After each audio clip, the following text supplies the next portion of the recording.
தை பிறந்திருக்கின்றது. தை பிறந்தா வழி பிறக்கும் தங்கமே தங்கம். தை மாதம் பிறந்து விட்டால் பல நல்ல காரியங்களுக்கான முயற்சிகளை நாம் தொடங்க அதற்கு நல்ல வழி கிடைக்கும் என்பது ஐதீகம். ஆகவே இந்த தை மாதம் பிறந்து விட்டாலே நம் இல்லங்களிலே திருமணத்துக்கு வரன் பார்த்து கொண்டிருந்தால் அதிலே மும்முரமாக இறங்குவோம்.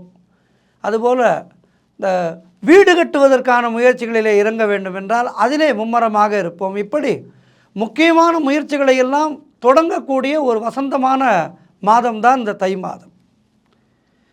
சரி, இந்தந்த மாதங்களிலே கிரகப்பிரவேசம் செய்யலாம், இந்தந்த மாதங்களிலே குடி போகலாம் என்கின்ற ஒரு வரையறை இருக்கின்றது. குறிப்பாக இந்த மாதங்களிலே செல்லக்கூடாது என்கின்ற ஒரு வரைமுறை இருக்கின்றது.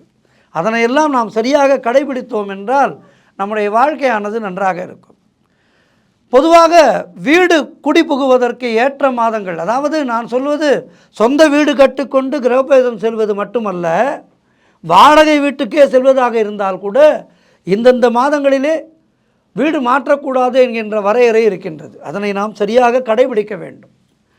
இந்த வீடு குடிபோவதற்கு ஏற்ற மாதங்கள், நட்சத்திரங்கள், நாட்கள் இவற்றை ஒரு பார்வை பார்க்கலாம். புது வீடு கட்டி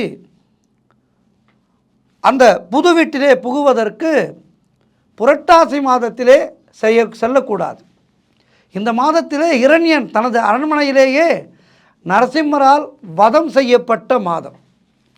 மார்கழி மாதத்திலே வீடு குடிபுகக்கூடாது.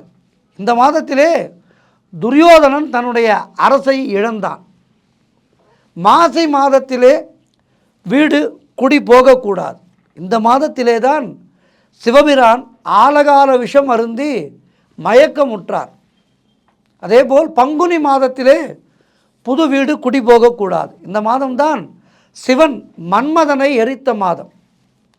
ஆனி, ஆடி, புரட்டாசி, மார்கழி, மாசி மற்றும் பங்குனி இந்த மாதங்களிலே வீடு கட்ட தொடங்குவது, புது வீட்டிற்கு குடிபோவது போன்ற சுபகாரியங்கள் செய்வதை தவிர்க்க வேண்டும்.